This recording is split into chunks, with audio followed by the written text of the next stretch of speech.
Sa ulo ng mga nagbabagang balita, Attorney Marie Rafael dismayado sa desisyon ng NEA. Ilang negosyo sa Baguio City nakabawi na mula sa pagkalugi noong pandemya. Huling araw ng pagbisita sa relics ni St. Therese of the Child Jesus sa Baguio Cathedral, dinagsa. At Pangasinenseng pambato ng Pilipinas sa World Championship for Performing Arts, humihiling ng suporta.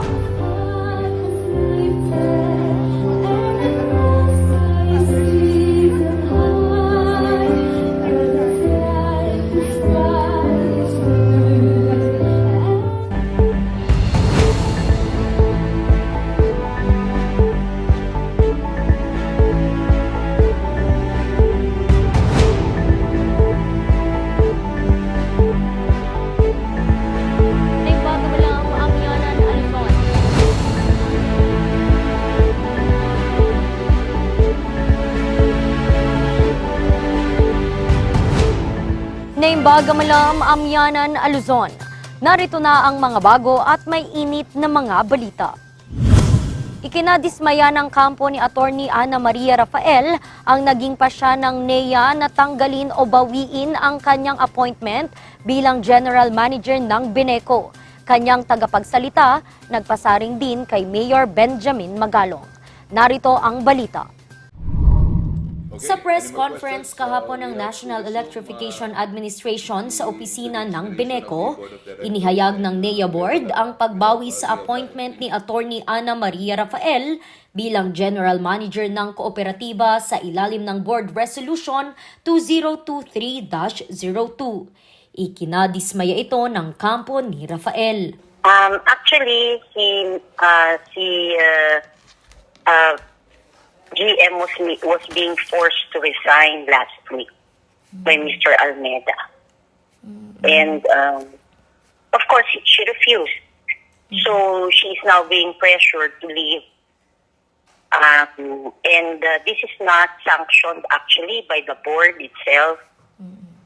Wala naman itong sanction ng board because it's a 360 degrees turnaround from what NEA stood for a long time. Anya, hindi raw totoo na hindi nagawa ni Attorney Rafael ang kanyang trabaho. She has tried her best to perform her duties within the parameters of what she had until today, until this incident transpired.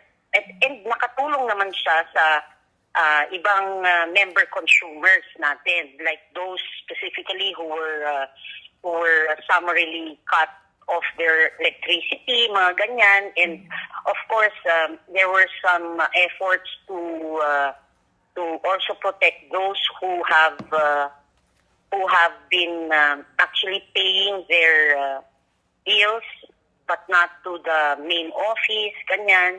Nagpasaring naman siya kay Mayor Benjamin Magalong.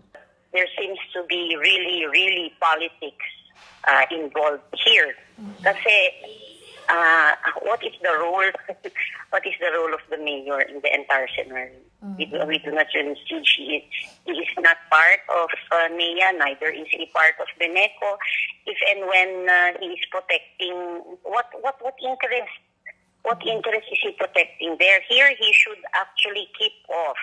Nauna naman na itong sinagot ng alkalde kahapon. I just would like to express our profound thanks to the NEA top management led by Administrator Nani Almeida for finally resolving the Beneco issue. Let this be a lesson to all politicians. Never interfere in the affairs of the private sector, especially affairs of the cooperatives. Pag pumasok ng politics dyan, lalong nagugulo. So let this be a lesson to our legislators, to all the other politicians. Sa inilabas na press statement ni Attorney Maria Rafael kahapon, sinabi niyang bagamat nire-respeto niya ang desisyon ng NEA, hindi pa rin sila titigil na sumubok ng ibang paraan para maayos ang kaguluhan. Dagdag pa niya, ang ahensya ang may pagkukulang sa tamang implementasyon sa mga desisyong kanilang unang inilabas. Sa ngayon, ang Task Force Beneco muna ang siyang mamamahala sa kooperatiba.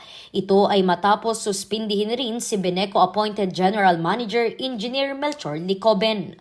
Wala pang pahayag ang kampo ni Licoben sa desisyon ng NEA.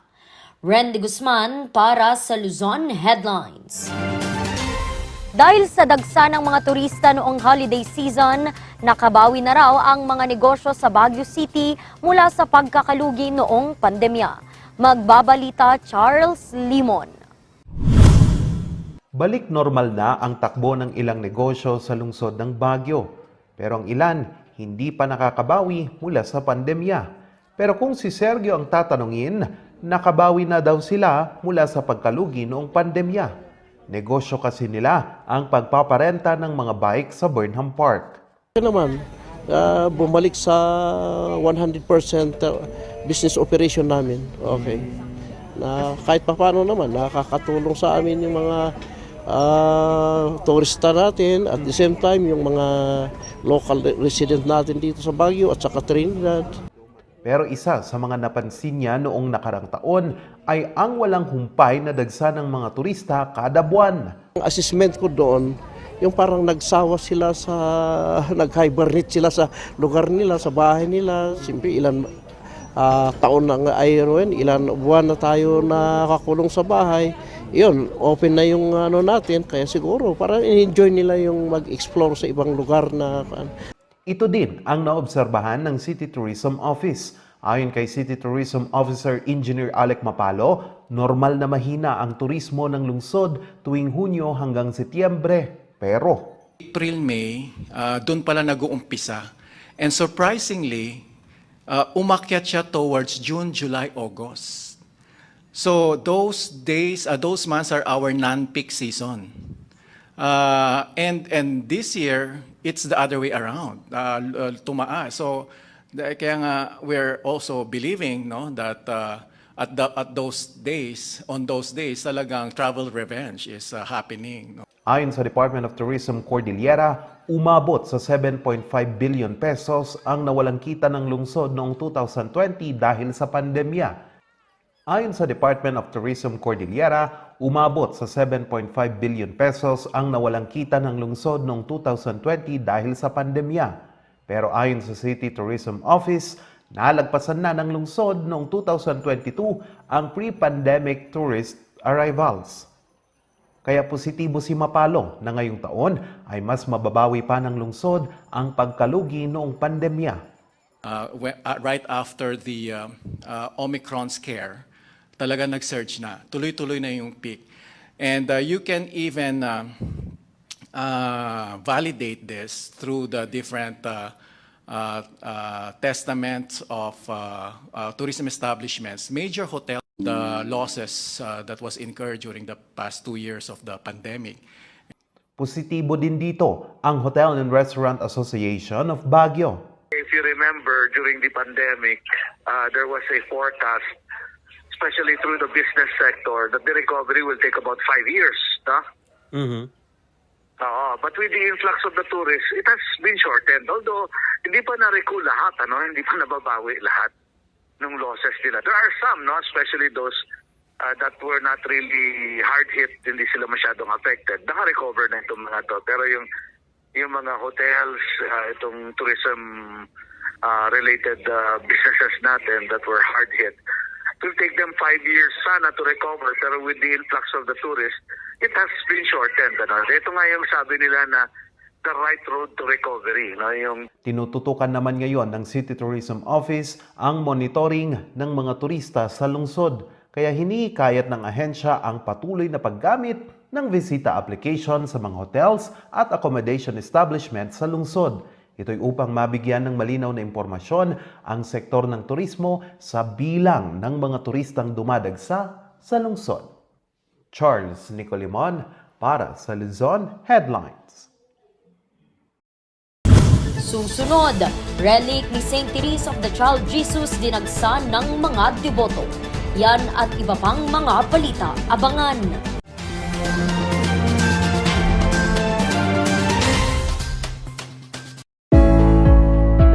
Marami sa mga farmers ang nag-aalaga ng manok. Ayon sa record ng Philippine Statistics Authority nitong taon, mayroong mahigit 700,000 na mga manok ang inaalagaan sa pamamagitan ng backyard farming. Sa ganoong negosyo, malaki ang maitutulong ng King's Vita Plus Animal Feed Supplement. Ang King's Vita Plus Animal Feed Supplement ay puno ng essential vitamins at minerals, calcium, omega-3, D3 at probiotics. Kung kaya't mabilis ang paglaki, ganang kumain, mabigat na timbang. Simple lang ang paggamit. Ihalo ang isang kutsara ng King's Vita Plus Animal Feed Supplement sa isang galong tubig at isang kutsara sa 3 kilo ng feeds at ibigay ito araw-araw sa inaalagaang hayop. Sa loob lamang ng 10 araw ng paggamit, makikita mo na ang malaking pagbabago sa inaalagaang hayop. Kaya, bisita na sa lahat ng Agrivet stores malapit sa inyong lugar at umpisahan na ang pag-asenso kasama ang King's Vita Plus Animal Feed Supplement. Aprobado ito ng Bureau of Animal Industry na may numero 18099.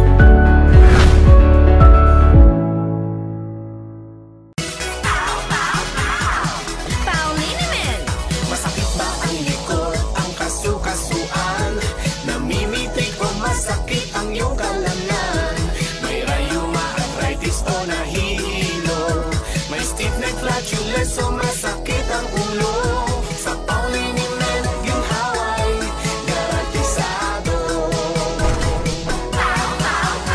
Pauliniment, isang pahid ka lang. Dahil walang aw sa Pau! Bulok, maliliit at hindi ba malusog ang inyong mga halaman? Omega Green ang kasagutan.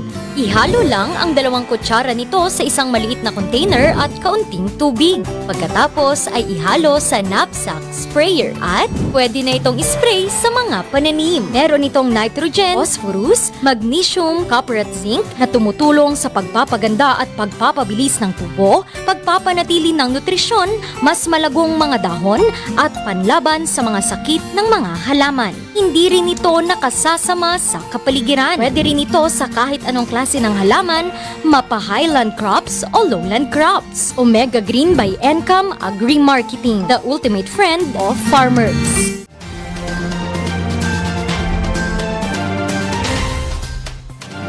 Dagsahan pa rin ang mga deboto ni St. Therese Child of Jesus sa huling araw ng kanyang relics sa Baguio Cathedral.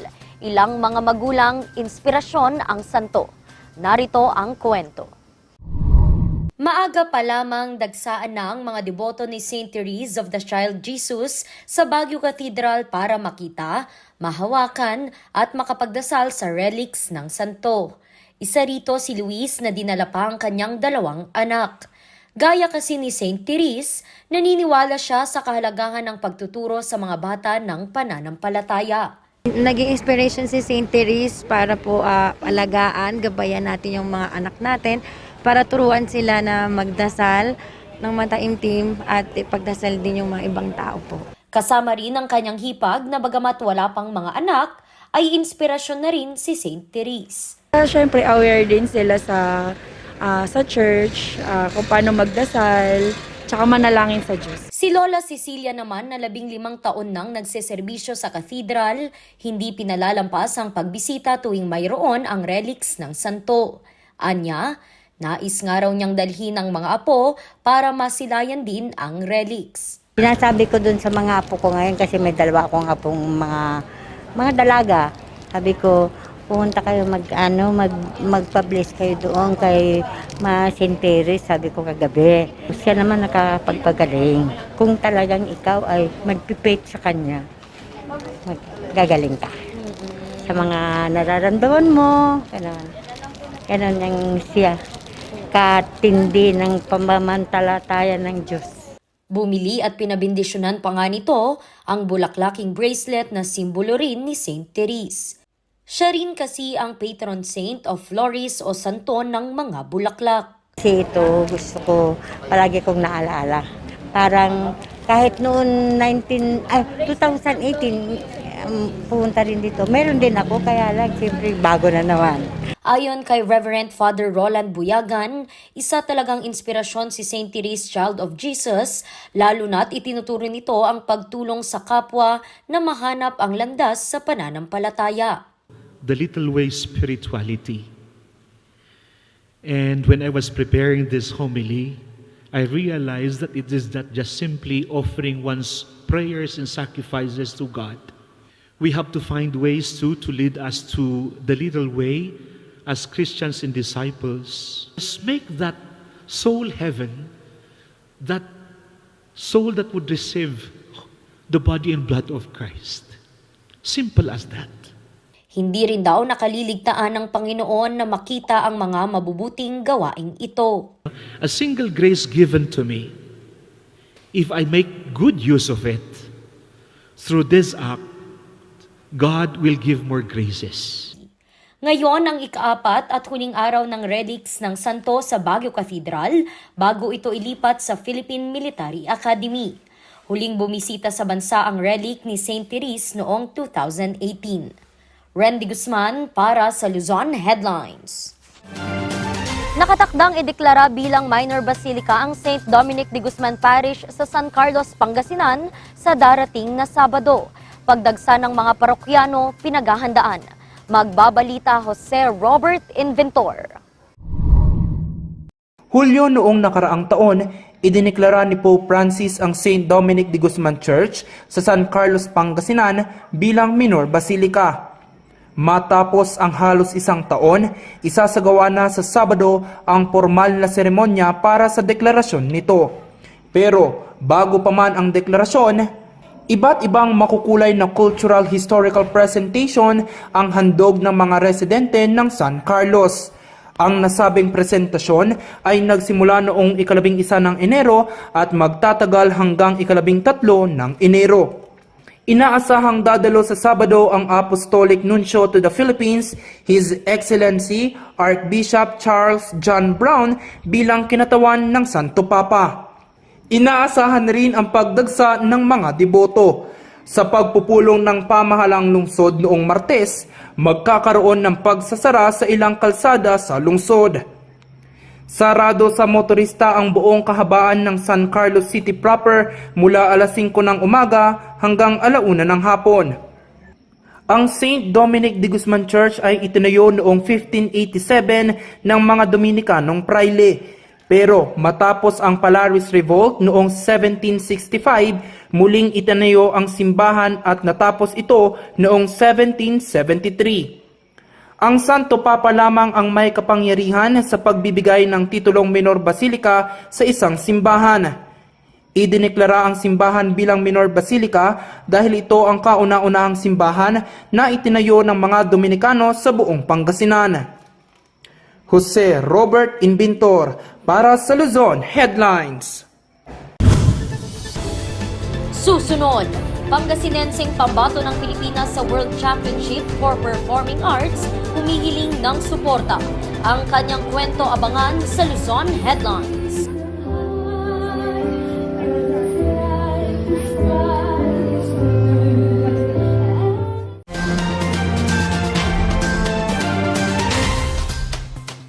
Sa milk ng batang 90s, daratating ng itrahay. Ang batang 90s milk tea, di ka magsisisi, promise. Sa milk ng batang 90s.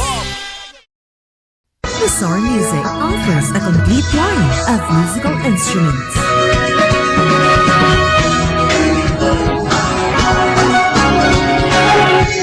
Bizarre Music, Baguio's pioneer in online music and art lessons.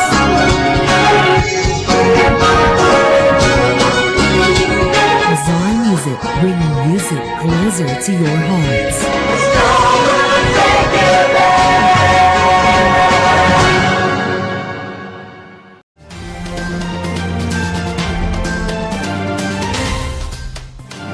Suporta ngayon ang hiling ng Pangasinenseng pambato sa World Championship for Performing Arts. Magbabalita Jose Robert Inventor.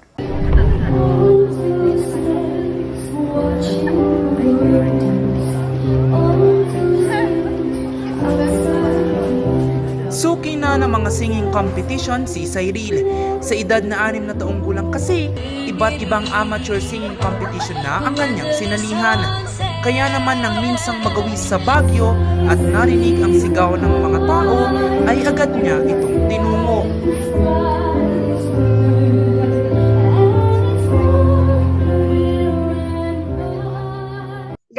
gumala po kasi kami ng friends ko sa Baguio City po. And then, nag-lunch po kami doon sa SM Baguio. Tapos, akala ko po, concert po yung asa baba.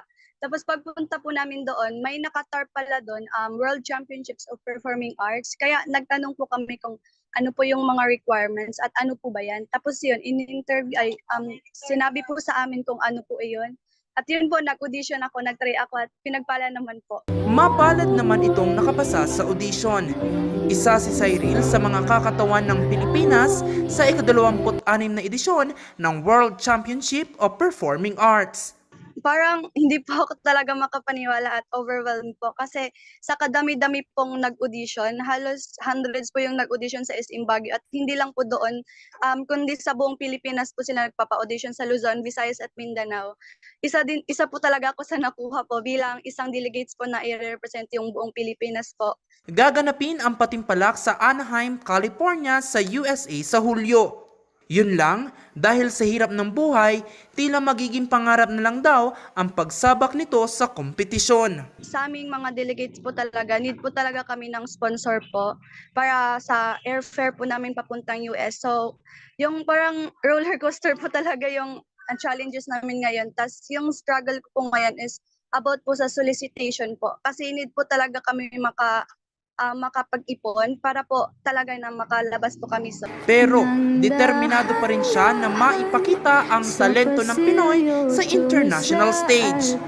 Kahit ano pong mangyari, matalo at manalo, at least may pakita ko po sa buong mundo yung talento ko po. At tsaka para makita po ng ibang tao, lalo na po sa mga kalaban po namin na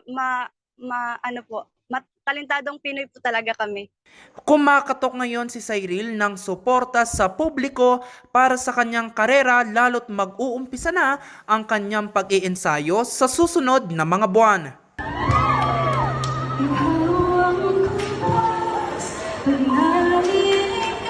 Grabe ka na, Moira!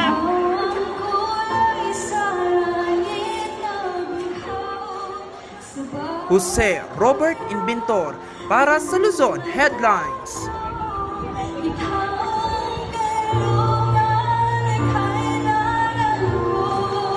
At yan ang mga balitang nakalap ng Luzon Headlines ngayong araw. Muli, maraming salamat at magandang araw sa ating lahat.